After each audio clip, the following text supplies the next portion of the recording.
Au numéro 11, on nous indique que notre chère Nelly fabrique des bracelets avec des perles. Elle calcule ensuite le nombre de perles nécessaires à la confection des bijoux en fonction de la mesure du tour de poignet de sa clientèle. Et elle fait tout ça en centimètres. Nelly utilise 4 perles par centimètre et en ajoute toujours 5 à la fin pour rendre le port du bracelet confortable.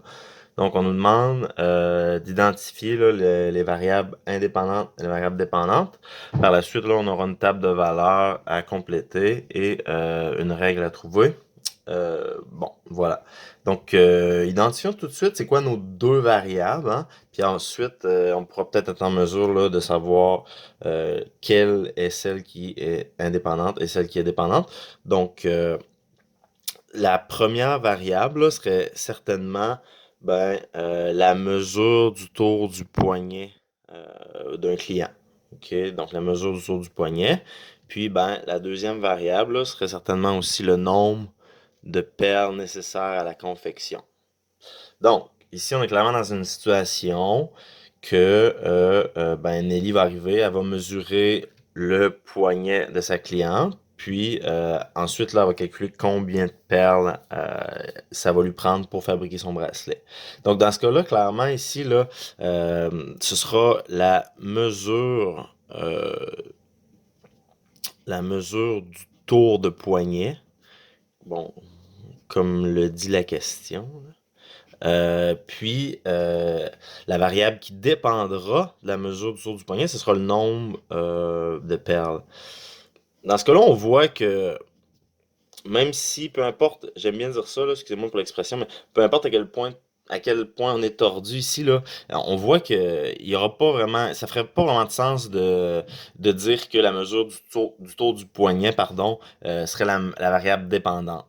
Donc, c'est vraiment pas celle-là là, qui recevra des ordres de quiconque. On voit bien là, qu'il n'y a rien qui peut influencer la mesure du tour de poignet de ses clients, hein. Peu importe, je veux dire, c'est pas parce que elle a un certain nombre de perles que son poignet va soudainement grossir ou rapetisser, hein. Mais l'inverse est vrai.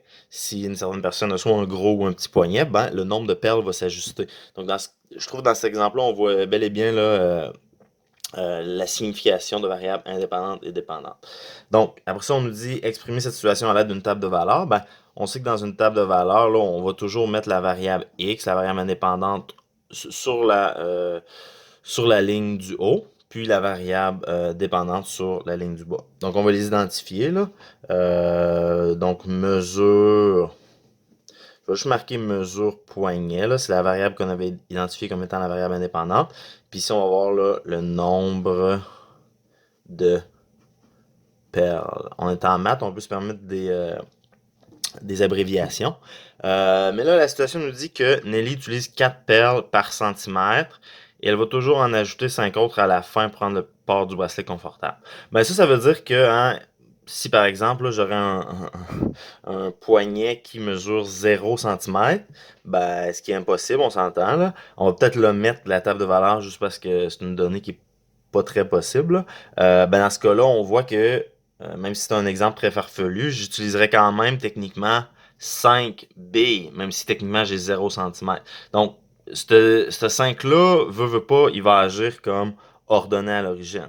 Donc, je vais quand même le laisser en dehors de la table de valeur, juste parce que de mettre la valeur 0 cm, ça fait plus ou moins de sens d'un point de vue mathématique. Mais, bon, après ça, là, alors, commençons au moins par 4 cm, là, parce que n'importe quelle mesure en bas de ça fait un petit peu trop petit. Donc, 4 cm. Je vous rappelle que si vous avez mis la mesure 0 comme mesure du poignet, c'est pas nécessairement une erreur en soi, là, ça permet de bien comprendre le problème, mais juste pour regarder les choses réalistes un peu, là, moi je vais le mettre, ok? Donc, je veux commencer aussi par dire que j'ai cherché ma calculatrice normale pendant 20 minutes, puis j'ai pas trouvé. Donc là, je suis pris avec une calculatrice financière. Donc c'est ça, là, si ça marche comme une calculatrice normale, pas mal, à part les boutons qui sont ici, là, ils nous permettent d'effectuer des calculs financiers assez rapidement. Donc, voilà. Voilà. Donc là, je vais calculer en fait combien de perles j'aurais besoin si le poignet de ma cliente mesure 4 cm. Mais là, on sait qu'on va toujours mettre 5 à la fin, mais on va commencer par exemple par mettre 4 billes par centimètre. Donc 4 fois 4. 4 fois 4. Ça fait 16. Puis à ça, on va ajouter 5 qu'elle doit mettre à la fin. 21. Donc, après ça, je peux continuer, là, soi-disant, bon, mon client a un poignet de 5 cm. Puis continuons comme ça, là, parce que c'est des valeurs de poignet réalistes, je pense bien, pour des gens au secondaire. Donc, 5 fois 4, ça fait 20, plus les 5 qu'elle ajoute à la fin, là, ça fait 25. Puis, ben, je me rends compte finalement là, que, ben, étant donné que mon taux de variation, là, il est de 4, ben, je peux tout de suite, là, étant donné que ici ma variable indépendante augmente toujours de 1, ben, je vais tout simplement augmenter de 4, là, puis ça va simplifier mes calculs. Donc voilà. Je sais que par exemple, là, pour quelqu'un qui aura la mesure de son poignet serait de 8 cm, ben, ça me prendrait 37 perles. Fait que testons-le, là, juste pour être sûr. 8 fois 4 plus 5, ça fait 37, ça marche. OK. Fait que là, ceci étant fait, on va représenter la règle de cette situation. Ben, il suffit simplement de lire la situation pour être en mesure de savoir c'est quoi là, sa règle. Puis si on n'est pas sûr, on peut toujours valider avec la table de valeur. Là. Mais voilà, ici, dans le fond, elle nous dit 4 perles par centimètre. Donc ça représente finalement, là, si Y représente le nombre de perles, ben, le nombre de perles va être égal à 4 fois le nombre de centimètres. Hein? X, c'est le nombre de centimètres, du poignet, bien sûr. Puis à ça, on va ajouter les 5 perles à la fin qui vont toujours rester là. Donc voilà. Puis, dans le fond, le X va représenter, hein, aussitôt que je mets une mesure de tour de poignet là-dedans, ben, ça va tout simplement, quand je vais faire le calcul ici, ça va représenter le nombre de perles que j'ai besoin, dont j'ai besoin, pardon. Donc voilà, voilà la règle de ma fonction, de la situation. Si le diamètre du poignet d'une personne est de 10 cm, combien de perles Nelly aura-t-elle besoin? Ben dans ce cas-là, hein, si on sait que X représente le diamètre en centimètres, là, la mesure finalement du tour du poignet, c'était X. D'accord? Donc là, il nous donne une information pour X, hein, c'est-à-dire 10 cm. Donc, ce qu'on a à faire pour connaître la réponse de ça, c'est de prendre notre 10 cm puis venir le mettre ici à la place de X. Puis je vais effectuer le calcul, c'est-à-dire, bon, le nombre de perles va être égal à 4 fois 10 plus 5. Ben, on effectue bien sûr à l'aide de la priorité des opérations. Hein, Alexis William, la priorité des opérations, bien joué. 45. Je dis ça parce que, anyway, t'avais dit ça dans les carottes. Bon, voilà. 45, donc ce sera là, le nombre de perles nécessaires à la confection du bracelet pour une personne ayant un tour de poignet de 10 cm. Tout ce que j'ai fait ici, c'est que j'ai remplacé ma variable X par la variable 10 cm. Ça fait du sens parce que la variable X représente la mesure du poignet en centimètres. Donc, ici, on est dans le cas classique, là, bon, on va devoir appliquer le principe de la balance, c'est-à-dire, étant donné que Y représente le nombre de perles, hein, Y représente le nombre de perles, on nous donne une information sur le nombre de perles ici, puis on nous demande de dégager quelle est la mesure du poignet, du tour du poignet en centimètres. Donc, voilà ce qu'on va faire. On va poser le calcul suivant. Ben, 29, c'est l'information sur le nombre de perles qu'on me donne. Je vais la remplacer par la valeur Y, bien sûr. Puis ici, mon inconnu, ce sera X. On voit que dans l'exemple précédent, mon inconnu, c'était Y.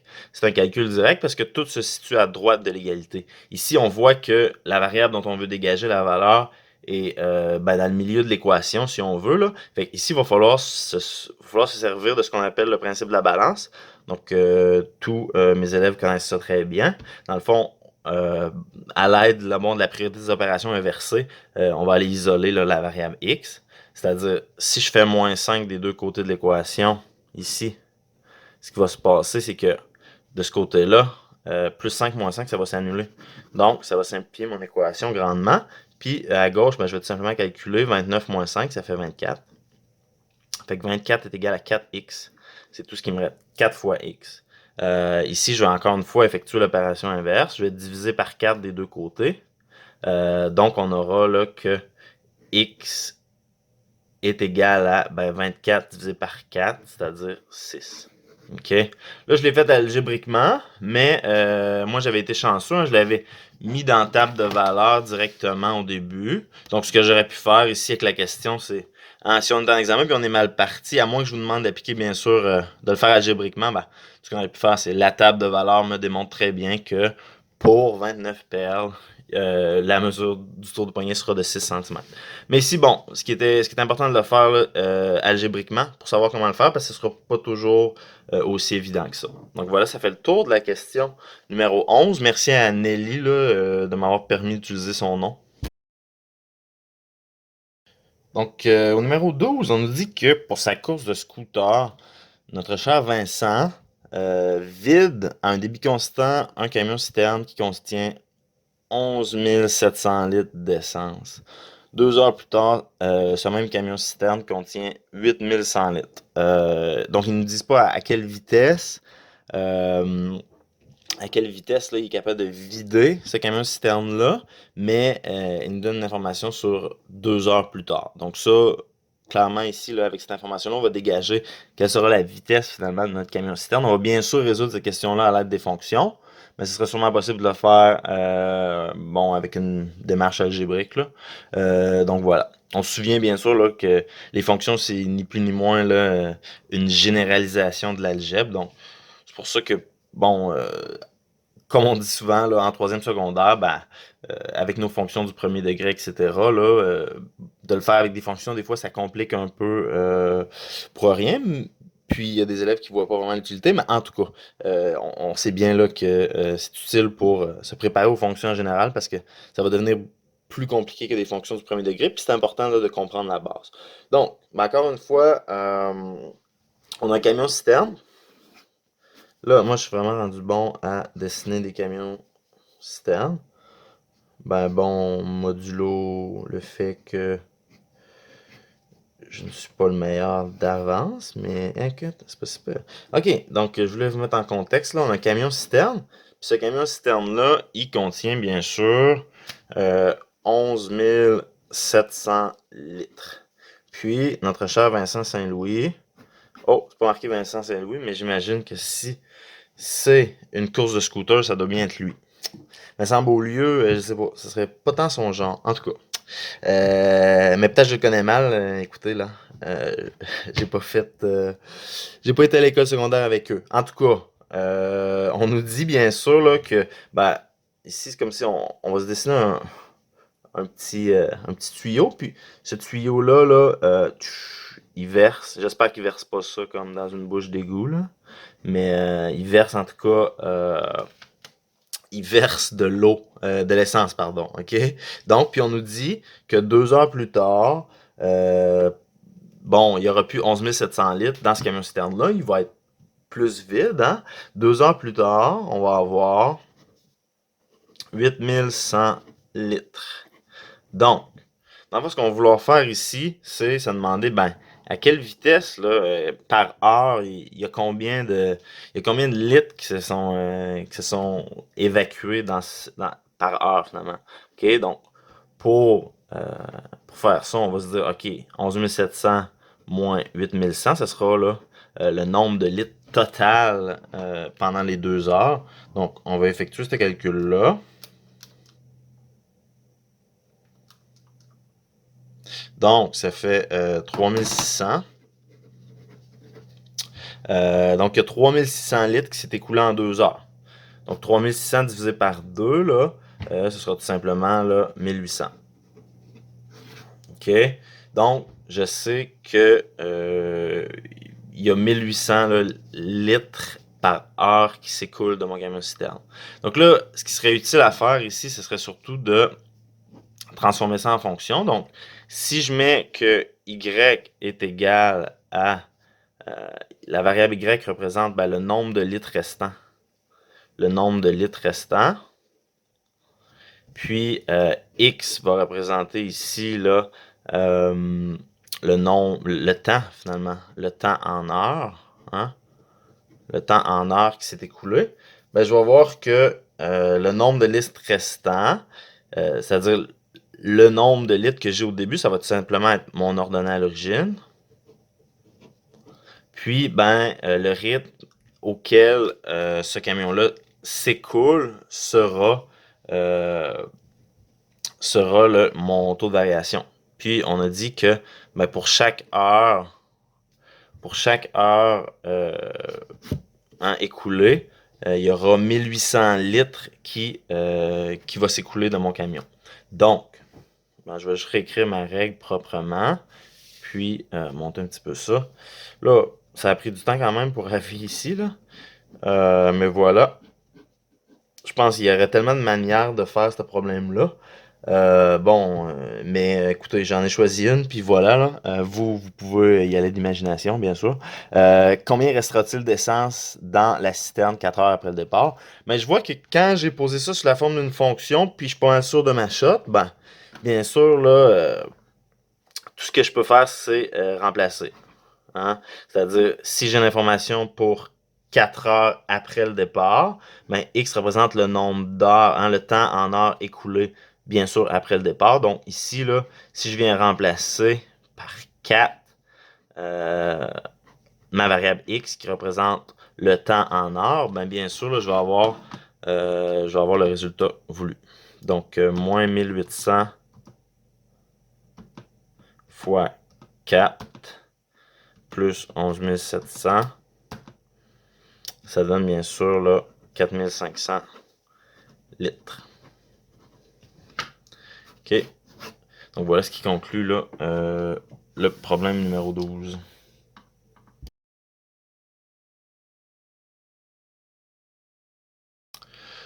Au numéro 13, on nous dit qu'un train parcourt la distance entre deux villes à une vitesse constante. Le graphique ci-contre illustre la fonction inverse qui associe à la vitesse V en km/h la durée T en heure. Donc, dans le fond, hein, en d'autres mots, ce qu'on nous dit, c'est que V, c'est ma variable V, la vitesse, hein, ma variable indépendante.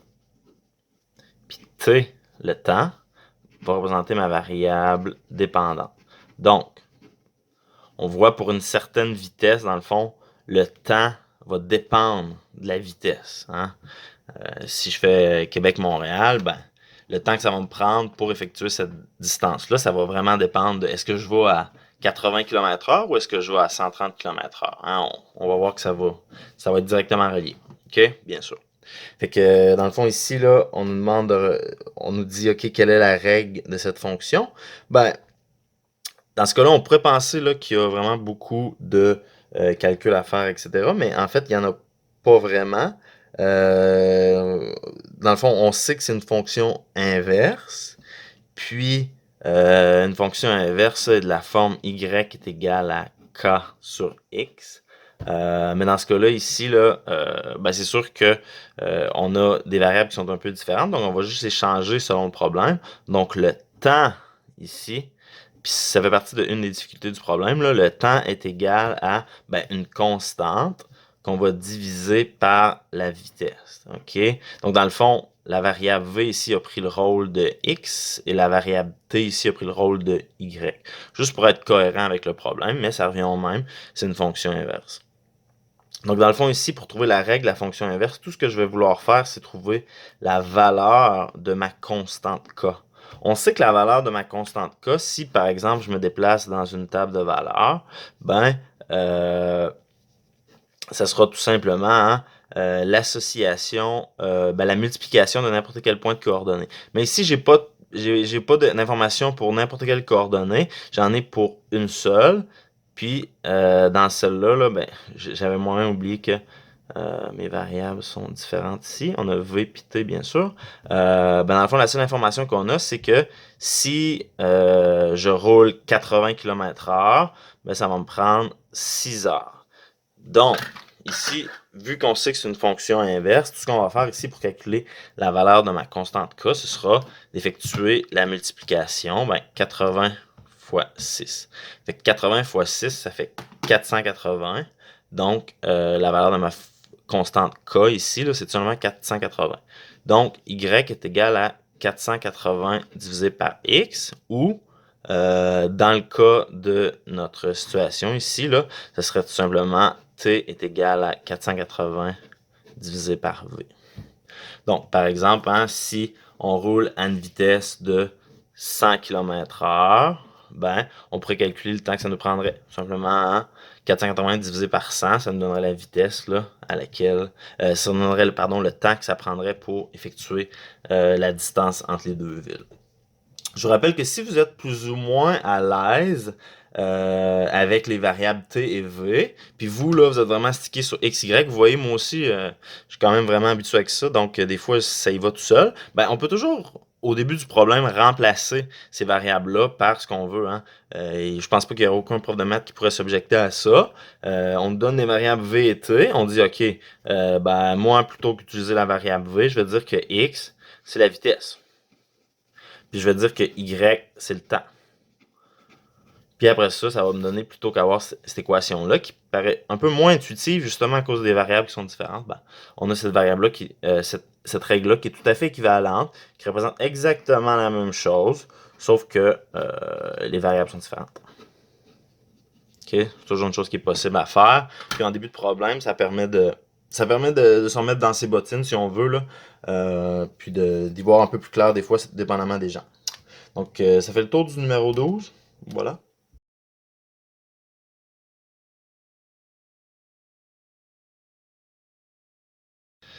Oui, donc au numéro 14, on nous dit qu'une fonction linéaire est représentée dans le plan cartésien ci-dessous. Donc, une fonction linéaire, ben, je dirais plus linéaire à une constante près, mais en tout cas, on s'ostinera pas, là. C'est pas moi qui ai fait les questions, en passant, mais c'est moi qui les ai choisies. Donc, bon, c'est ça. On nous représente cette fonction linéaire-là, puis voilà. Après ça, la question est simple. Elle nous dit si le taux de variation augmente et que l'ordonnée à l'origine diminue, laquelle des représentations graphiques ci-dessous correspondent à ce changement? Donc, il y a deux choses. Il y a une augmentation hein, de la variable A. Donc, la variable A va augmenter. Marquons-le comme ça. Puis l'ordonnée à l'origine va diminuer. Donc, la variable B, l'ordonnée va diminuer. Donc, je pense que la chose la plus évidente pour mes élèves, c'est le fait que quand l'ordonnée à l'origine diminue, ben, premièrement, l'ordonnée à l'origine représente le point de croisement ici entre l'axe des Y et ma droite. Donc, si je dis que cette ordonnée à l'origine-là diminue, ben, clairement, sa valeur diminue, donc sa valeur va descendre. Donc ça serait probablement la première chose à aller voir dans les choix de réponse ici, hein, parce que je vous rappelle, c'est un choix de réponse. On pourrait peut-être éliminer là, quelques options. Donc voilà. Ici, en A, on va se demander, OK, est-ce que l'ordonnée à l'origine diminue ici? Ben, la réponse, c'est oui, parce que je vois que mon ordonnée à l'origine ici, là, de ma question, c'était tout simplement 1, mais je vois ici qu'elle a descendu. Donc, je vais garder ce choix de réponse-là, là, parce que il satisfait l'énoncé. Ici, l'ordonnée à l'origine a l'air d'être exactement, est exactement la même chose puisque c'est tout simplement 1. Donc, je pourrais éliminer ce choix-là dès maintenant puisqu'on ne peut pas affirmer que l'ordonnée à l'origine a diminué puisqu'elle est la même. OK? En C, on a que l'ordonnée à l'origine diminue ici, bel et bien, parce que hein, on voit que la droite a effectué une translation verticale, là, ce qui est l'effet d'une diminution de l'ordonnée à l'origine. OK? Une translation verticale vers le bas, bien sûr. Donc, on va garder ce choix de réponse-là, bien sûr. Puis, en D, on nous dit que, bon, nous, on recherche l'ordonnée à l'origine qui diminue, mais ici, on voit là, que si mon ordonnée à l'origine est en 1 pour ma question, ben, elle a en fait augmenté, puisqu'on a effectué une translation verticale vers le haut de ma droite. D'accord? Donc, on va éliminer le choix de réponse D. Donc, déjà, là, c'est souvent la stratégie, quand on a des choix de réponse, ben, on y va par élimination, puis notre degré de certitude. Là, j'ai commencé par la chose qui était la plus évidente, je crois, pour la plupart de mes élèves.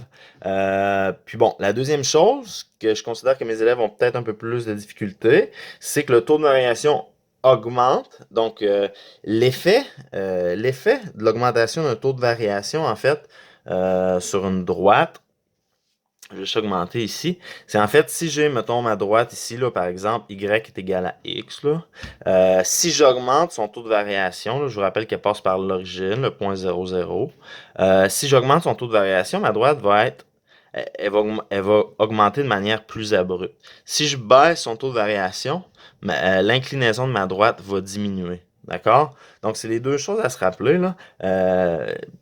Si j'augmente le taux de variation, c'est ça. La pente va toujours être plus inclinée, puis si je le descends, elle va être moins inclinée. Donc, ici, dans la question, on nous dit que si le taux de variation augmente.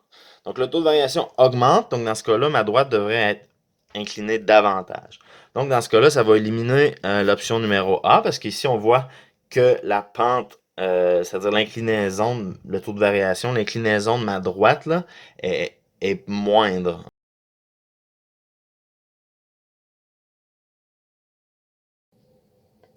Donc, au numéro 15, on nous dit que, en fait, hein, c'est une question sur les systèmes d'équation.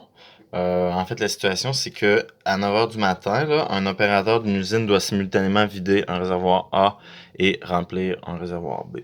Donc, on s'imagine qu'on a deux réservoirs. Hein. On a un réservoir A qui devra se faire vider, pardon. Le réservoir A devra se faire vider et le réservoir B devra se faire remplir. OK? Puis, bon, on ne sait pas combien nécessairement là, il y a de litres d'eau dans chacun. On va aller voir ce que la suite de la question nous dit. Le réservoir A renferme un volume de 4000 litres au départ et se vide au bout de 8 heures. Donc là, allons tout de suite mettre au moins ces informations-là dans la table de valeur. Là. On va voir le réservoir A ici, puis le réservoir B là. Bon, comme c'est une question sur les systèmes d'équations, j'anticipe déjà qu'il va y avoir plusieurs manières de résoudre cette question-là. Mais au moins, on va placer quelques valeurs dans la table de valeurs, puis on va voir là, qu'est-ce que ça donne. Ici, mettons, je vais placer le temps. Là. Puis c'est toujours une bonne manière de commencer un problème. Là. Donc, on nous dit que tout ça commence à 9 heures. Donc là, clairement, ici, mon temps, il va commencer à 9 heures. OK? Le nombre, dans le fond, ici, ce que je vais marquer, c'est le nombre de litres d'eau. Les informations que j'ai par rapport à combien d'eau contiennent chacun de ces réservoirs-là à 9 heures ou à un temps donné. Là. Pourquoi je vais continuer ma table de valeurs tout de suite? Pourquoi pas 10 heures, 11 heures, 12 heures, 13 heures.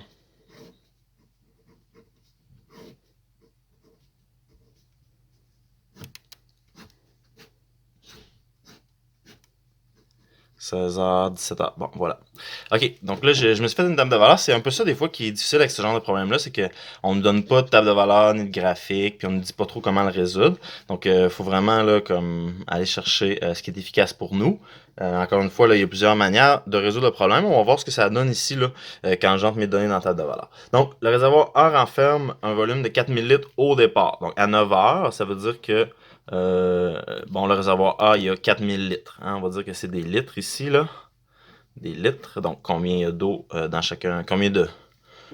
Il y a de. Ils disent, tu sais quoi. Bon, ils disent même pas c'est quoi qu'il y a dans les réservoirs, mais ils disent que. Ah oui, c'est de l'huile. OK? Bon.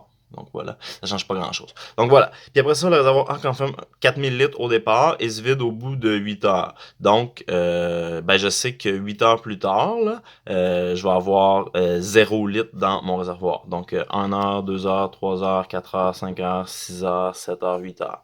Donc, au bout de 8 heures, je vais avoir 0 litre. Donc voilà.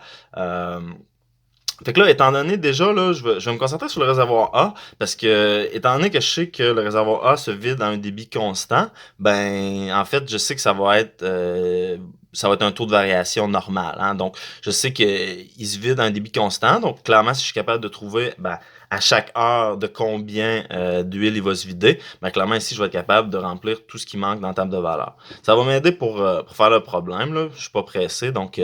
Fait que je vais seulement poser l'équation 4000 divisé par 8 parce que on sait qu'il y a 4000 litres au départ puis que ça prend 8 heures à se vider. Donc ici, cette opération-là, tout simplement, là, ça revient à connaître le taux de variation finalement, mais bien sûr, mon taux de variation va être négatif. Mais en tout cas, ici, on voit bien que dans le contexte que 4000 divisé par 8, ça veut dire que ça va représenter, dans le fond, combien d'huile s'écoule de mon réservoir pour 1 heure. Donc, 4000 divisé par 8, ça fait bien sûr 500. Là. Donc, je réalise tout de suite là, que à chaque heure supplémentaire, ben, je vais avoir 500 litres de moins dans mon réservoir. Hein. C'est ça le débit du réservoir, finalement, du tuyau, de la pompe. Donc, ici, 3000. Donc, à chaque itération de 1 heure, j'enlève 500 litres, hein, étant donné que ben, c'est ce que j'ai calculé. Donc, 2000 ici. Puis, vu que je sais que la pompe vend un débit constant, ben c'est sûr que je vais arriver à 0. Voilà, ça marche mon affaire. Fait que là, bon, c'est pas mal réglé pour le réservoir A. Si j'ai besoin d'aller transformer ça en équation, je vais le faire, mais pour l'instant, je vais me concentrer sur le réservoir B. Parce qu'il est possible que ici, je sois capable de résoudre dans la table de valeur, là, si c'est une valeur fixe, hein, qui n'arrive pas en 2 itérations de 1 heure, là, par exemple 12h30. Si par exemple, ici, ben, je vous rappelle que la question ici, c'est à quelle heure les réservoirs A et B auront-ils la même quantité d'huile.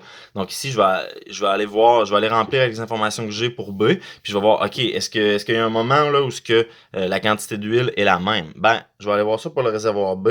On nous dit il contient 2200 litres à 11 heures et 3400 litres à 15 heures. Donc là, 2200 litres à 11 heures, je vais mettre ici 2200, OK, puis 3400 litres à 15 heures. Donc clairement, si j'analyse ici la table de valeur, je vois qu'à un certain moment donné, à 11 heures, hein, à 11 heures par exemple, je vais avoir plus, je vais avoir par exemple ici ce nombre de litres-là, puis dans le B, je vais avoir un peu moins, hein, OK? À 11 heures, bien sûr. Sauf que ici, à 15 heures, je vois que le réservoir A va être presque vide, puis le réservoir B, lui, va être presque rempli, hein, 3400 litres à 15 heures. Donc là, je vois que, hein, clairement ici, là, le moment où ces deux réservoirs-là vont être les mêmes va jouer quelque part là-dedans. Fait que là, dans le fond, j'aimerais bien remplir cette table de valeurs, j'aimerais bien remplir les valeurs manquantes ici, qui vont me permettre de voir, OK, bon, quel genre de variation j'ai. Donc là, finalement, ce qui se passe ici, bon, je réalise à regarder ce problème-là qu'on n'aura pas besoin d'algèbre pour le résoudre, mais je vais le faire quand même après, là, juste pour être sûr qu'on a plusieurs manières pour le résoudre. Donc ici, ce qui se passe, c'est que, ben, dans le fond, à 15 heures, j'avais 3400. À 11 heures, j'ai 2200. Donc, je vais aller checker, OK, entre 15 heures et 11 heures, ben, il y a combien de litres qui s'est écoulé? Fait que là, pour répondre à ces questions-là, c'est tout simplement 3400 moins 2200. Ça fait 1200. OK. Fait que là, je sais que, mettons, entre 11 heures et 15 heures, il s'est écoulé 1200 litres. Mais là, 1200 litres, ça a pris combien de temps? Ça a pris 1, 2, 3, 4. Donc, clairement, 1200 divisé par 4, ça va me donner le nombre de litres qui va s'écouler par heure. Donc, 1200 divisé par 4, ça fait tout simplement 300. Donc là, un peu de la même manière que j'ai fait en haut, ben, si à chaque heure, mon réservoir, il perd 300 litres, ben, ici, je vais avoir 1900. OK, je fais tout le temps des sauts de moins 300. Hein. Pardonnez-moi, le réservoir B augmente. Donc, je vais tout simplement ajouter 300. OK? C'est important de ne pas se mélanger avec ça. J'essaie d'y aller un petit peu vite. Donc, 2500. Ici, 2800. Puis ici, 3100. Donc, je réalise ici que ben, mon problème va être résolu là, tout simplement avec la table de valeur. Hein, parce qu'à 12 heures, ils ont exactement la même quantité d'huile. Donc, ça répond à ma question. À quelle heure les réservoirs A et B auront-ils la même quantité d'huile? OK, donc voilà, juste avec ma table de valeur, j'ai réussi à résoudre. Mais bon, une autre manière que j'aurais pu faire ça, bien sûr, hein, c'est fixer une variable x ici, puis ici on aurait y1 puis y2. Fait que dans le fond, si ma variable x ici, on sait que le début de l'expérience, finalement, ça va être 0, hein? Puis 1 heure après le début de l'expérience, ça va être 1. Si je fixe ça de cette manière-là, puis que j'oublie le temps un peu, là, mais je sais quand même que ça revient à dire que c'est du temps, ben, ça c'est 2 heures après le début de l'expérience. 3 heures après le début, 4 heures après le début, 5, 6, 7, 8. Fait que finalement, la variable x, hein, c'est tout simplement le nombre d'heures qui s'est écoulé depuis que l'opérateur a commencé, là, OK? Donc à 9 heures. Fait que là, si je place ça de cette manière-là ici, ben, je serais capable tout simplement là, ben, ici de compléter finalement ma table de valeurs. Puis à l'aide de ça, là, je vais être vraiment facilement capable de me donner un système d'équation. Fait que le système d'équation, il aurait l'air de ça. Y1 est égal à ben, mon taux de variation, c'est moins 500x, puis mon ordonnal origine, c'est-à-dire combien de litres j'ai au début de l'expérience, ben, ça serait 4000. Ben, ça, je vous le rappelle, c'est une manière alternative de résoudre le problème. Le problème il est déjà résolu là, parce qu'on sait qu'à 12 heures, je vais avoir 2500 litres. Mais ça, c'est une complètement nouvelle manière. En fait, on a résolu le système d'équation ici avec la table de valeur. On sait qu'une autre manière de résoudre un système d'équation, c'est de le faire de manière algébrique. Hein, poser le système d'équation puis le résoudre de manière algébrique. Donc, ici, Y2, je sais que j'augmente de 300 litres à chaque heure. Donc, j'aurai 300x. Puis, mon ordonnal à l'origine, c'est tout simplement la valeur de Y quand X vaut 0, c'est-à-dire 1600. Hein, ça correspond au nombre de litres qu'on a au début de l'expérience. Donc, une fois que j'ai été capable de tirer les deux systèmes d'équations, ben, je peux facilement résoudre puis trouver ma solution. Donc, on le sait, hein, les 3 étapes pour résoudre un système d'équations. Vous pouvez visionner ma capsule théorique là, sur les systèmes d'équations si vous s'en souvenez plus. Mais voilà. Première étape, c'est que je vais prendre la partie à droite de chacun des Y ici, puis je vais les mettre de part et d'autre du signe d'égalité. Donc, j'ai pris cette partie-là, je la mets là. 300x, je la mets ici. OK. Je vous rappelle que le but ici, premièrement, ça va être de trouver la valeur de x qui satisfait ce système d'équation-là. Donc, qui fait en sorte que les deux fonctions sont égales. Donc, pour une même valeur de x, il y a une même valeur de y. Donc, la manière de faire ça ici, c'est d'appliquer le principe de la balance pour isoler ma variable x. Donc, ici, j'ai moins 500 fois x, puis ici, j'ai plus 300 fois x. Donc, ce que je vais faire, tout simplement ici, là, je vais additionner 500x des deux côtés de l'équation. Puis en faisant ça, de ce côté-là, ça va se simplifier. Hein? Moins 500x fois x plus 500x, ça donne tout simplement 0. Puis à droite, là, on aurait 800x. Donc plus 1600. Puis à gauche, j'ai 4000 qui n'a pas bougé. Donc là, ici, je vais vouloir trouver la valeur de x, bien sûr. Hein? Fait que je vais enlever 1600 des deux côtés de l'équation. Donc ici, on a 2400. C'est égal à 800x. Donc ici, pour trouver fois x, hein, pour trouver la valeur de x, je vais diviser par 800 des deux côtés de l'équation. Ça va simplifier ici. Donc là, ça va bien me donner la valeur de x. Donc x est égal à 2400 divisé par 8, ce qui fait 3. Donc j'ai trouvé là, la valeur de x qui satisfait mon équation. On sait si je prends après ça ma valeur de x, puis je remplace dans y, je vais trouver là, la valeur de dans n'importe quelle des deux équations. Si je prends la valeur de x, je vais trouver la valeur de y qui satisfait les deux équations, puis je devrais trouver la même valeur en remplaçant dans n'importe laquelle des deux équations. Donc, moins 500 fois 3, ça fait 1500, plus 4000, ça fait 2500. Hein? Donc, y1 est égal à 2500 quand x vaut 3. Ça fait du sens. Y2, si notre affaire marche comme il faut, devrait aussi être égal à la même chose. On est en train de se vérifier ici. Là. Donc, 300 fois 3, ça fait 900. Donc, 900 plus 1600, ça fait 2500. OK, donc, je vois que Y1 et Y2 est égal à 2500. Fait que dans le fond, la solution du système d'équation ici, c'est 3 2500. Puis si je vais voir 3, bien sûr, c'est ici, c'est-à-dire 3 heures après le départ. Donc là, pour répondre proprement à la question, 3, ça devrait pas être ma réponse finale. Je sais que c'est 3 heures après que l'expérience ait commencé, c'est-à-dire, s'il a commencé à 9 heures, la réponse c'est 12 heures. Puis 2500, bien sûr, il y aura et 2500 litres. Fait que là, bon, on a utilisé 2 des 3 manières possibles pour résoudre un système d'équation. Donc voilà, réponse finale, à 12 heures, il y aura 2500 litres. Merci.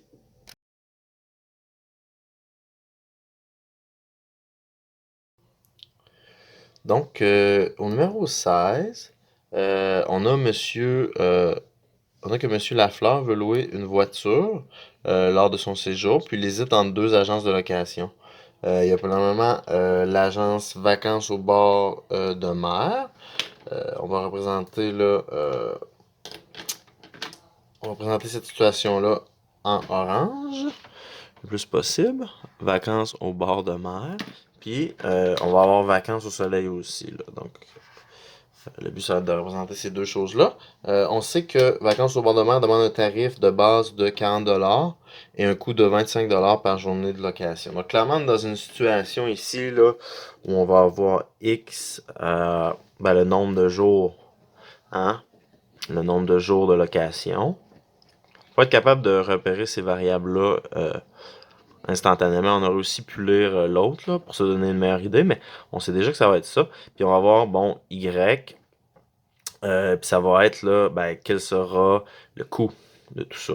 OK? Donc, encore une fois, là, Y, notre variable dépendante. Donc, le coût va, va clairement dépendre, puis ici on va avoir notre indépendante, va clairement dépendre du nombre de jours de location. Donc, pour le premier, pour vacances au bord de la mer, on va appeler cette fonction-là Y1. Puis, pour vacances au soleil, on va appeler cette fonction-là Y2. Donc, pour s'aider un peu, bâtissons-nous une table de valeurs. Donc, X, Y1. Puis, on va voir ce qui se passe un peu, là. Mais pour l'instant, dans le fond, ce qu'on nous dit pour vacances au bord de la mer, là, Y1, on nous dit que, ben, ton tarif de base, il est de 40$. Donc, même si tu as 0 jour de location, techniquement, dans le fond, si tu vas là-bas, si tu réserves, puis tu annules à la dernière minute, c'est-à-dire que tu as 0 jour de location, mais on est au courant qu'ils vont quand même te charger 40$. OK? Après ça, ben, on voit que pour chaque journée de location supplémentaire, comme l'indique la question, on aura 25$ de plus. Donc, ça va ressembler à ça ici. OK, juste pour se donner une idée en partant. Donc, bien sûr, ici, là, on va avoir des sauts de plus 25. À chaque pardon, des sauts de la variable indépendante là, de plus 25. Voilà. Puis aussi, on pourrait dire, hein, pour cette fonction-là, ben, Y1 est égal à 25$ fois le nombre de jours de location plus le tarif de base de 40. Donc 25 joue le rôle de taux de variation, puis 40, bien sûr, joue le rôle d'ordonnée à l'origine. OK. Pour le deuxième, l'agence Vacances au Soleil demande également un tarif de base, un coût fixe par journée de location. Fait que on sait déjà qu'il va y avoir un ordonnée à l'origine, mais on ne sait pas c'est quoi. Le coût sera de 200$ pour 5 jours et de 260$ pour 8 jours de location. Donc, on pourrait essayer de... bien sûr, la question, hein, c'est... J'essayais de prédire la question d'avance, mais quelle agence M. Lafleur devrait-il choisir s'il prévoit louer une voiture durant 14 jours? Ben, si on est capable tout simplement d'aller chercher la fonction ici là, qui représente. On pourrait facilement là, commencer à rentrer ça dans une table de valeurs, puis la remplir jusqu'au bout, mais ça va être long quand même. Fait que ce que je suggère de faire, c'est premièrement de trouver la fonction de vacances au soleil ici, hein, avec les 2 points qu'on a. Puis après ça, on va comparer pour 14 jours combien ça coûte. OK? Donc, on a déjà la fonction vacances au bord de la mer, là, on nous l'a donné explicitement. Mais vacances au soleil, on l'a pas, fait qu'on va la calculer. Fait que la règle de vacances au soleil. Bon, on nous donne ici, on dit que pour 5 jours de location, on va avoir le coût sera de 200$. OK? Puis on aura aussi que pour 8 jours de location, le coût sera de 260$. Donc, dans le fond, ici, j'aimerais bien savoir c'est quoi pour le moment ma variation. Puis après ça, j'aimerais savoir c'est quoi mon ordre à l'origine. À de ces deux choses-là, parce que je suis de la forme Y est égale à X plus B, ben, je vais être capable d'aller chercher la règle de ma fonction, puis après ça, de trouver pour 14 jours lequel est le mieux. Mais dans le fond, ce que je réalise ici, clairement, c'est que, ben, pour 3 jours supplémentaires, ici pour 5 jours, ça m'a coûté 200, mais pour 8 jours, ça m'a coûté 260. Fait que là, pour 3 jours supplémentaires, ça va me coûter 60 de plus. Donc clairement, si je fais une petite règle facile, ben, 60$ de plus pour 3 jours, ça fait 20$ la nuit. Fait que ça, dans le fond, ça revient à appliquer le taux de variation dans une situation en contexte. Donc là, je vous rappelle que la règle pour le taux de variation, c'est la variation des Y divisée par la variation des X. Si j'applique la formule, c'est Y2 moins Y1 divisé par X2 moins X1. Mais ça revient exactement à dire, OK, pour 3 jours de plus, j'ai payé 60$ de plus. Fait que si je prends ça puis je l'amène en formule, c'est pas plus compliqué de dire X1, Y1, puis ici on a X2, Y2. Ben, la formule me dit exactement ce que j'étais capable de trouver auparavant, 260 moins 200 divisé par combien de jours de plus ça a été. Fait que là, on a bien 260 moins 200, ça fait 60, puis 8 moins 5, ça fait 3. Donc 60 divisé par 3, ça fait bien sûr 20 $. Donc c'est ça qui représente le taux de variation ici, là. Donc on a que A est égal à 20. Donc maintenant, ce qu'on va vouloir faire ici, c'est de trouver, à partir de ce moment-là, si on sait le coût supplémentaire par jour, il y aurait plusieurs manières de résoudre, c'est-à-dire, je sais qu'après 8 jours, j'ai 260. Fait que là, 9 jours, ça va être 280, 10 jours, ça va être 300, puis on pourrait se rendre là jusqu'à 14, ce serait pas si long. On aurait 11, 320, 12, 340, 13, 360, puis 14, 380, bien sûr. Donc, on sait que 4 pour vacances au soleil. Après 14 jours, ce serait 380 $. Mais idéalement, bon, j'aimerais bien me trouver la règle de cette fonction-là. On peut appliquer ici là, la règle pour trouver l'ordonnée à l'origine. Parce que je vous le rappelle, j'insiste avec ça, même si c'est pas toujours nécessaire, mais c'est important d'être capable de le faire. Oh, excusez-moi, là, j'ai descendu trop bas. Donc, c'est ça. Ici, j'ai trouvé mon taux de variation. Donc, tout ce qui me resterait à faire, c'est de trouver mon ordonnée à l'origine. Comment je ferais pour faire ça? Si j'avais vraiment besoin de le faire, tout ce que je ferais finalement ici, c'est de plugger un des deux points dont j'ai accès dans la fonction ici, étant donné que j'ai mon taux de variation, puis je serais capable d'isoler pour trouver mon ordonnée à l'origine. Fait que faisons ça, prenons ce point-là. Fait que x vaut 5, y lui vaut 200. Puis on va essayer de trouver la variable b. Fait que 20 fois 5, ça fait 100. Fait que 100 plus b est égal à 200. On veut trouver la valeur qu'on peut donner à b pour que l'équation soit respectée. Mais clairement, cette valeur-là, c'est 100. Mais faisons-le avec le principe de la balance, juste pour être sûr. 200 moins 100, ça fait 100. Puis de ce côté-là, 100 moins 100, ça s'en va. Donc, b est égal à 100. Donc, ça veut dire que la règle de ma fonction, ni plus ni moins, c'est y est égal à 20x plus 100. OK? Donc là, j'aurai les deux règles de mes fonctions, c'est-à-dire la première c'est 25 $ par jour de location plus des frais fixes de 40 $. La deuxième, c'est 20 $ par jour plus des frais fixes de 100 $. Donc là, la question, c'est si M. Lafleur veut, je marquais réponse ici, veut louer pendant 14 jours, lequel il devrait choisir, on va dire f de 14 est égal à 25 fois 14 plus 40. On va calculer ça.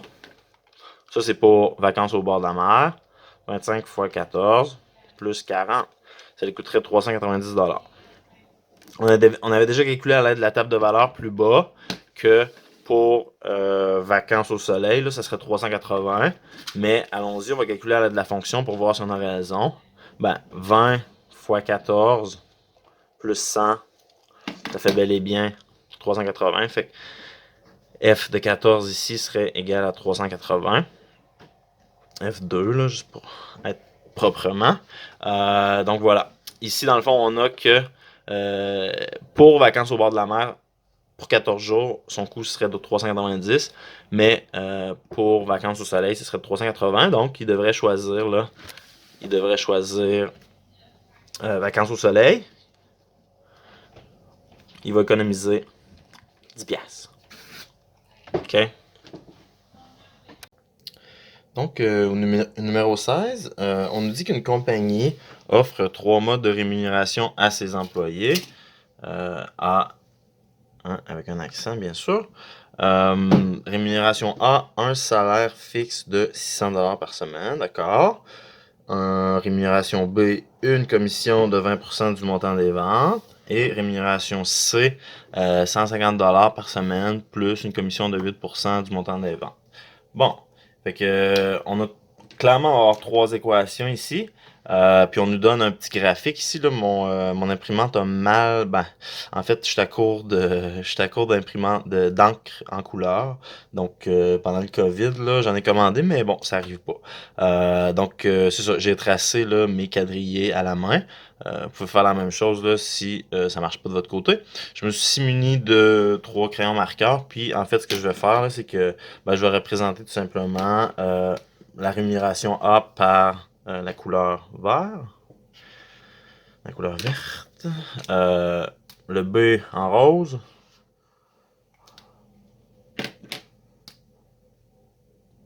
Puis le C en orange.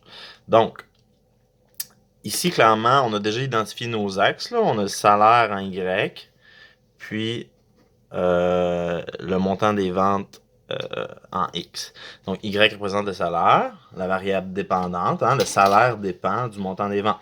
Quand on travaille à commission, ben, bon, plus on vend, plus on va faire d'argent. Puis moins on vend, moins on va faire d'argent. Ça fait du sens. OK. Donc là, ben, pour la première, c'est pas trop compliqué. Hein? On nous dit que c'est un salaire fixe de 600$ par semaine. Fait que je vais me permettre de juste aller représenter ça sur le graphique dès maintenant. Tout simplement parce que ici, en le fond, on a tout simplement une fonction de degré zéro. Hein? On nous dit dans le fond que le salaire ne sera pas influencé par le montant des ventes. Le salaire va toujours être le même. Donc, si on est très mauvais vendeur, c'est peut-être une rémunération qui est intéressante. Mais si on vend beaucoup, ben, peut-être c'est plus intéressant d'y aller avec une commission qui va prendre en compte là, le nombre de ventes qu'on a fait. Parce qu'avec cette première rémunération A, bien sûr, ben, peu importe quel est le montant de vente qu'on aura fait, on va toujours gagner 600$. Hein, c'est ce que la fonction nous dit, c'est ce que la description nous dit. Le salaire est fixe. Bon.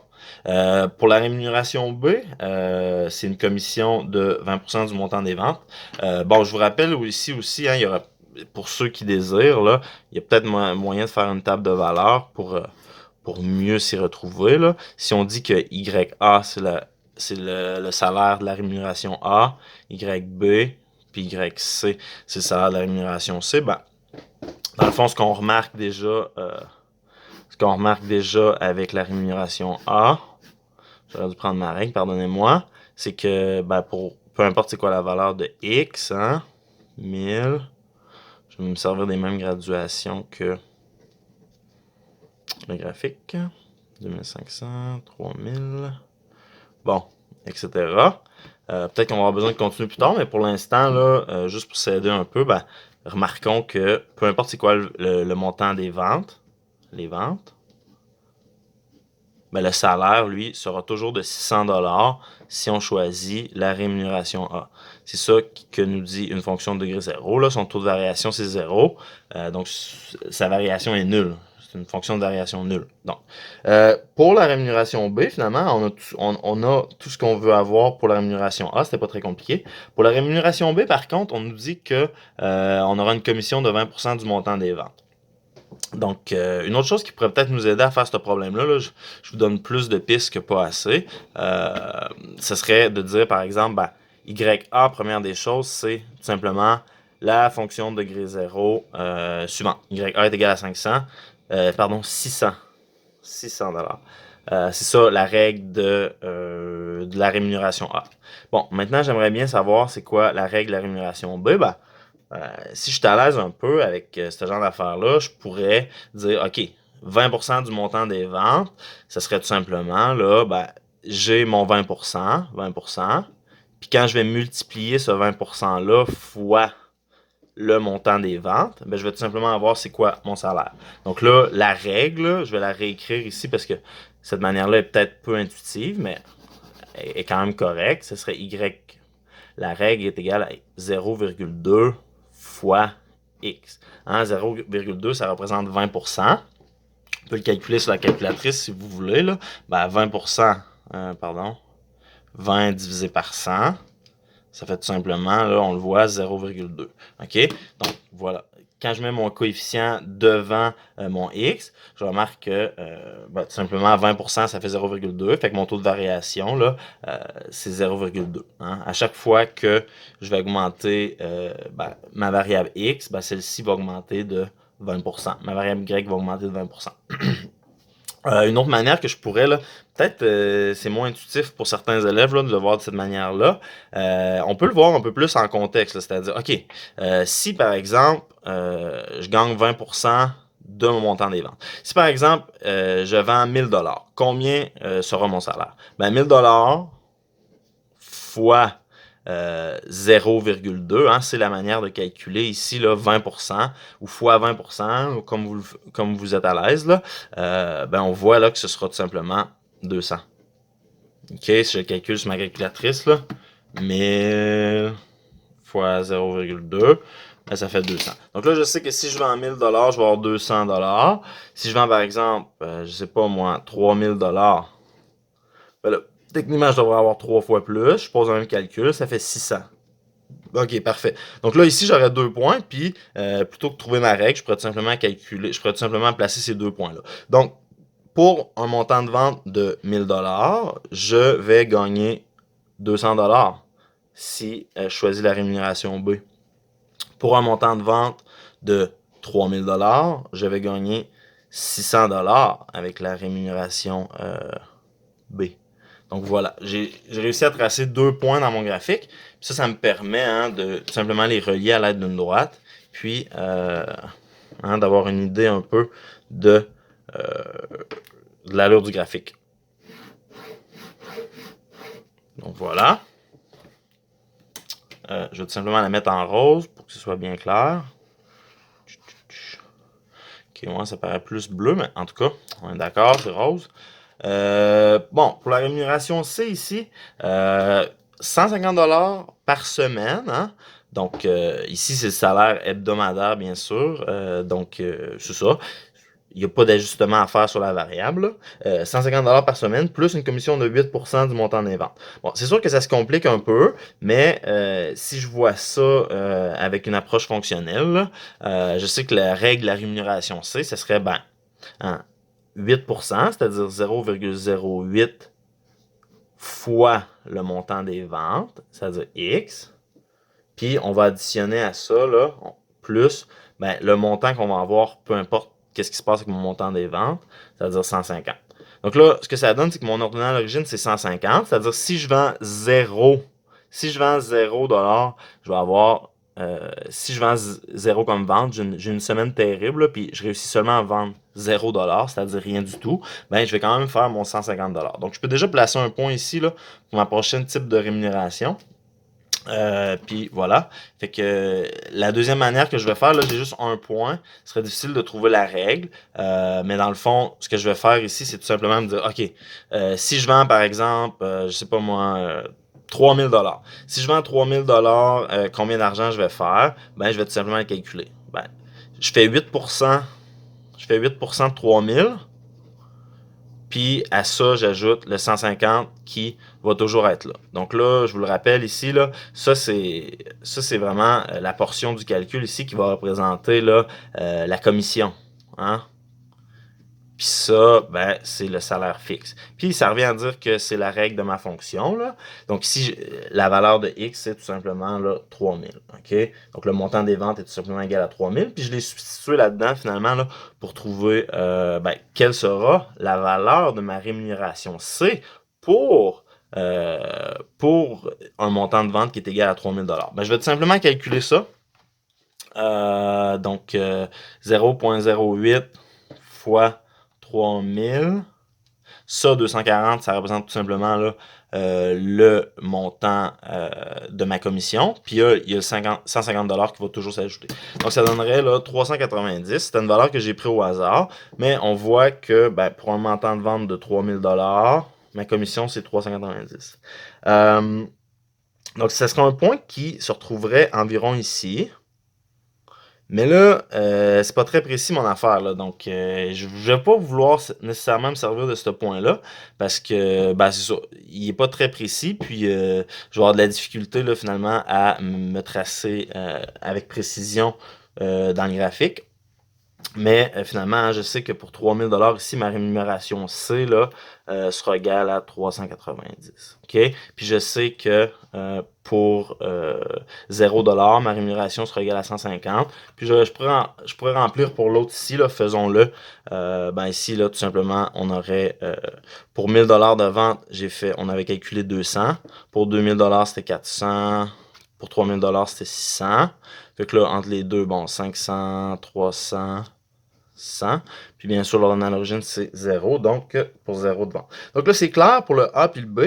Mais pour le C, là, on ne sait pas exactement, dans le fond, quand est-ce que la rémunération C quand est-ce que ces deux droites-là vont se croiser finalement, là? Fait que moi, ce que je suggère de faire, là, je vais le tracer juste pour avoir une idée ici puis vous expliquer, mais on va devoir résoudre ce problème-là de manière algébrique avec les équations qu'on a.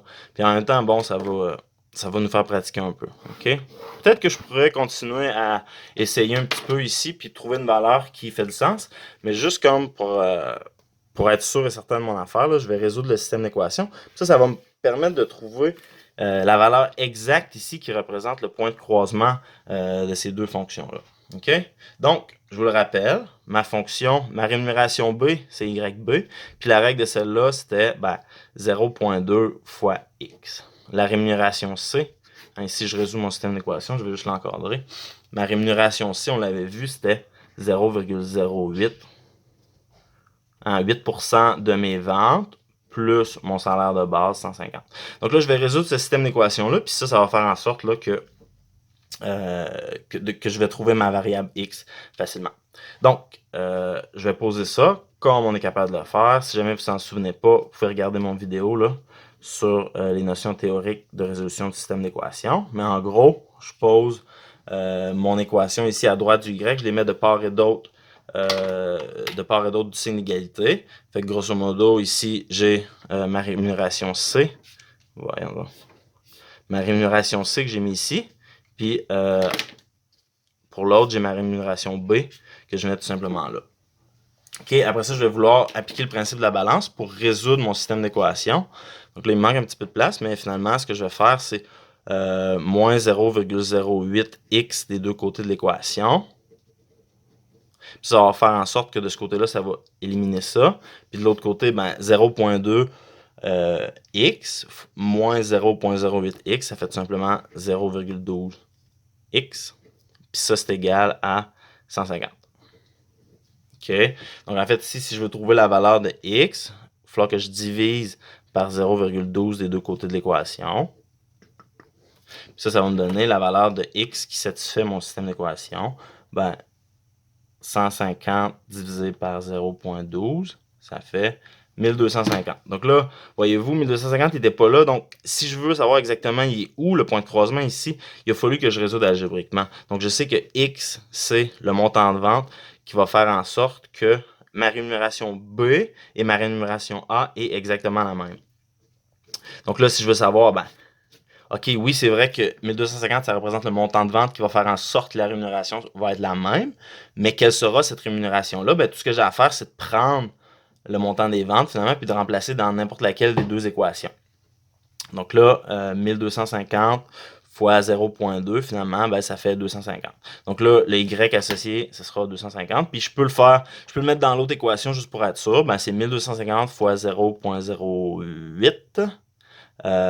Puis à ça, j'ajoute 150 de frais, du salaire de base, pardon. Donc ici, j'aurai encore une fois 250. Donc là, on voit que ça marche. Fait que le point ici, en fait, qui fait en sorte que la rémunération B et la rémunération A est exactement la même, c'est le point 1250, 250. Donc là, je vous rappelle que la question, c'est de déterminer, selon le montant des ventes réalisées pendant la semaine, le mode de rémunération là, qui sera le plus avantageux. En fait, je vais me prendre une petite feuille sur le côté pour finir le problème, juste en regardant le graphique. Fait qu'on voit que si mes ventes, en fait, j'aurais pas tant eu besoin de résoudre le système d'équation ici finalement pour répondre à la question, parce que tout simplement, si mes ventes sont inférieures à 3000, mes ventes inférieures, plus petit que 3000, le mode de rémunération A va me donner 600$. Excusez-moi pour l'abréviation, là, j'y vais rapidement. Puis si mes ventes sont supérieures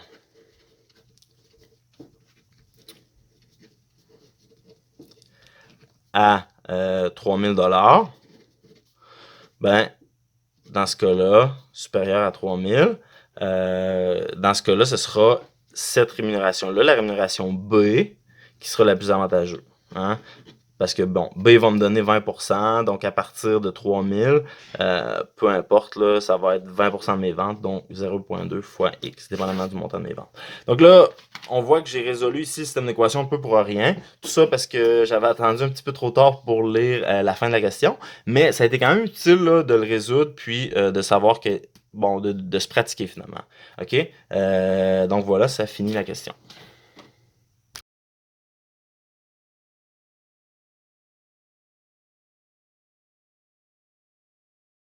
Donc, au numéro 18, on nous dit que le salaire hebdomadaire d'un employé d'un magasin d'appareils électroniques est calculé selon le salaire de base et un tarif horaire. Bon, encore une fois, c'est une manière de nous dire là, que, ben, ici, on aura tout simplement là, Y est égal à ben, son tarif horaire fois X, hein, son tarif horaire fois X, plus un salaire de base.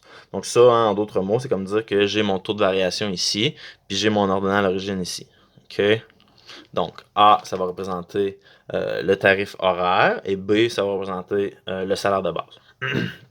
Donc, ce qu'on nous donne comme information, c'est ben, la table de valeur ci-dessous. Elle donne le salaire en fonction du nombre d'heures. Donc, la question, c'est combien d'heures un employé a-t-il travaillé la semaine où il a reçu un salaire de 381 $. Donc, on va calculer ça. Dans le fond, étant donné que c'est un chiffre, on voit déjà là, que ben, pour 5 heures supplémentaires ici, on a des sauts de plus 40. Hein? Ça, c'est clair. Hein, parce qu'à chaque fois que j'augmente de 5 ici, je fais juste des bons de 5 finalement. Puis à chaque fois que j'augmente de 5 ici, j'augmente toujours de 40 $. OK? Donc ça, c'est une première chose à remarquer. Puis le montant qu'il nous donne, c'est 381. Donc là, clairement, il va falloir que j'aille trouver la règle de ma fonction ici pour avoir une valeur exacte. Là. Ce ne sera pas vraiment juste pour moi de le faire avec ma table de valeur. Puis je vais me demander ben, à quoi correspond, là, à combien d'heures correspond le salaire de 381 $. Je pense que c'est la manière la plus simple de le faire. Sinon, je pourrais continuer ma table de valeur. Là. Ça, tout le monde est capable de faire ça pas mal, j'espère. Mais ici, là, le faire à l'aide d'une fonction, ça va être vraiment... bon, les aptitudes qu'on essaie de développer. Donc, ici, pour ce qui est du taux de variation, on a déjà une bonne partie de faite. Là. On sait que pour 40 $ supplémentaires, pour 5 heures supplémentaires travaillées, pardon, on gagne 40 $ de plus. Donc là, puis ça fait toujours ça. Donc, le taux de variation A, ni plus ni moins, va être égal à 40, hein, la variation des Y, divisé par la variation des X. Hein, alternativement, j'aurais pu appliquer la formule. Ça aurait donné 245 moins 205, 40 divisé par 5. C'est exactement le calcul que je vais poser ici en contexte. Donc 40 divisé par 5, ça fait 8. Donc je sais ici que mon taux de variation, c'est 8. Donc ma règle serait de la forme Y est égal à 8x plus ben, mon tarif de base ici, là, je ne sais pas. OK, je ne la connais pas encore. Mais je vais aller calculer. En fait, la technique pour faire ça n'est pas très compliquée. Je me choisis un point de coordonnée, c'est-à-dire par exemple 10 h 205. Je vais placer la coordonnée x ici, hein, parce que je vous rappelle que ça c'est ma variable x, ça c'est ma variable y. Je vais aller placer ma coordonnée x ici dans l'équation. Je vais faire la même chose pour y. Puis je vais isoler pour trouver ma valeur b. Fait que faisons ça. Y vaut 205 pour le point que j'ai choisi. Hein. Si j'aurais choisi un autre point, mais dans le fond, j'aurais fait la même chose, mais ça aurait accompagné sa variable x tout simplement. Donc ici, bon, on a. Puis la variable x qui est associée à 205, c'est bien sûr 10. Puis je veux calculer la valeur de mon inconnu. Ici, je vais appliquer le principe de la balance. Ben, 8 fois 10, ça fait 80 tout simplement. Je vais commencer par calculer ça. Puis là, ici, je veux trouver la valeur de b qui satisfait mon équation. Donc, je pourrais la calculer, mais le principe de la balance nous dit là, que si j'enlève 80 des deux côtés de l'équation, ben, je simplifie mon équation ici. Puis tout ce qui reste à droite, c'est b, mon ordonnée à l'origine. Tout ce qui reste à gauche, c'est ben, 205 moins 80, c'est-à-dire 125. OK? Donc, j'ai mon ordonnée à l'origine. J'ai la règle de ma fonction, c'est y est égal à 8x plus 125. Bien sûr, ici, x représente le nombre d'heures travaillées. Y représente le salaire en dollars. 8, c'est mon taux de variation. C'est le tarif horaire. Et B, lui, c'est mon salaire de base. OK? Donc, j'ai toutes mes variables qui sont là. Fait que tout est en place pour que je calcule combien d'heures un employé a-t-il travaillé la semaine où il a reçu un salaire de 381 $. Donc, ici, à l'aide de ma règle générale, j'ai l'information sur le salaire. Donc, ce que je vais faire, je vais prendre l'information qu'on me donne, aller le placer dans règle, puis je vais isoler le nombre d'heures qui est associé à ce salaire-là. OK? Donc, 381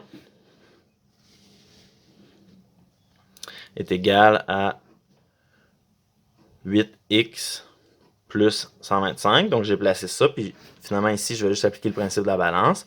Donc, je vais commencer par faire moins 125 des deux côtés de l'équation. Donc, j'avais déjà 380, je vais juste faire moins 125. Ça fait 255. Ça peut juste pour être sûr. 256, hein?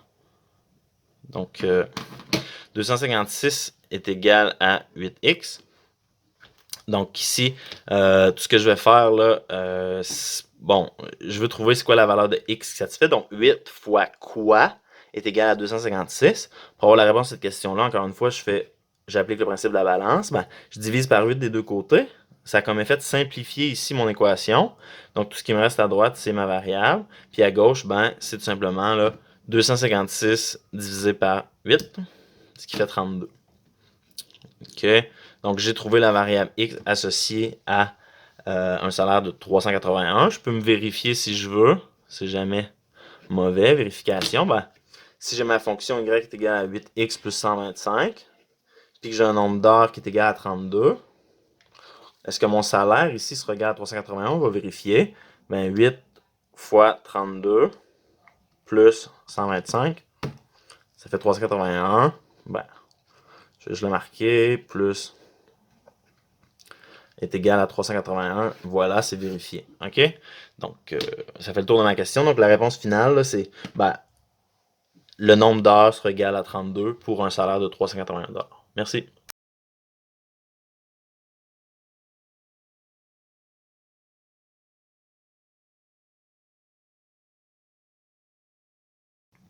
Donc, au numéro 19, on a encore une situation qui ressemble un peu là, au numéro précédent. Donc, c'est ça, ça fait le tour là, des questions qui sont les plus classiques. Donc, celle-là, vraiment, là, j'ai insisté beaucoup là-dessus parce qu'elle est vraiment classique. Là, aussitôt qu'on a un système d'équations, ben, on veut se demander ce genre de questions-là, c'est-à-dire quand est-ce que ce sera égal. Hein? Donc, voilà. On nous dit au numéro 19, Leonardo désire louer une moto durant les vacances d'été. Il hésite entre deux agences de location. Bon, tenons pour acquis, pardon, là, que les deux motos vont être exactement la même. Sinon, il n'y aurait pas juste le prix qui viendrait jouer. Ce serait aussi là, ben, la préférence qu'il a de chacune des motos. Hein. Mais ici, il y a exactement la même moto à louer dans deux compagnies différentes, ce qui n'était pas spécifié, mais je pense que c'est important de le mentionner.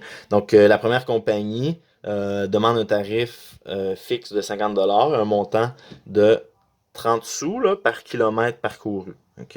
Donc, OK. Puis la deuxième, elle demande un tarif de 130 $, mais un montant un peu moindre, là, c'est-à-dire 10 sous par kilomètre parcouru. Donc, clairement, ici, là, à lire la situation, je sais qu'on aura X, le nombre de kilomètres, ou la distance en kilomètres, là, appelons ça comme on veut. Puis Y, on aura bien sûr là, ben, le coût de cette location-là. Puis la question, ben, pour combien de kilomètres parcourus le coût de location sera-t-il le même pour les deux agences et quel sera ce coût? Donc là, dans le fond, on veut résoudre ce système d'équations-là, bien sûr. Ça va être la manière qu'on va utiliser. Donc, pour la première compagnie, je peux déjà dire que mon tarif fixe, là, c'est-à-dire si je m'en vais là-bas, je loue une moto, mais je fais 0 km, combien ça va me coûter? Mais ça va me coûter 50 $. Donc là, ça, c'est mon ordonnée à l'origine. Puis, ben, si ma variable x représente le nombre de kilomètres parcourus, ben, on va multiplier par 0,30 sous. Hein? 0,3 fois x, parce qu'on me charge tout simplement 30 sous par kilomètre parcouru. Donc, c'est ça que c'est ici, là. 30 sous par chaque kilomètre parcouru, donc 30 sous fois ma variable x, étant donné que x représente le nombre de kilomètres.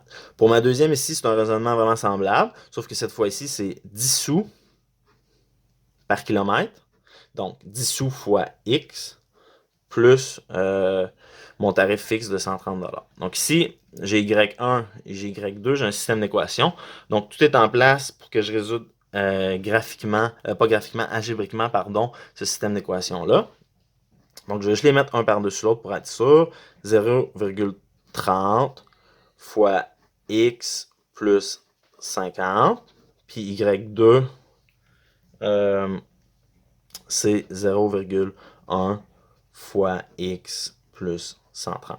Donc là, je vais résoudre ça. Donc on sait que la manière de résoudre un système d'équations, c'est je prends ce qui est ici, je place comme ça, 0,3 fois x plus 50.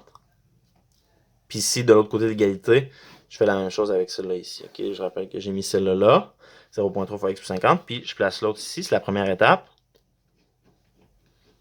Donc une fois que j'ai fait ça, je veux tout simplement appliquer le principe de la balance ici pour trouver quelle est la variable de x qui va respecter cette équation-là. C'est-à-dire qu'il va faire en sorte que les deux droites sont exactement les mêmes. Hein, le point d'intersection entre les deux droites, finalement. OK? Donc, ce que je vais faire ici, c'est que je vais appliquer le principe de la balance. Ben, j'enlève 50 des deux côtés de l'équation.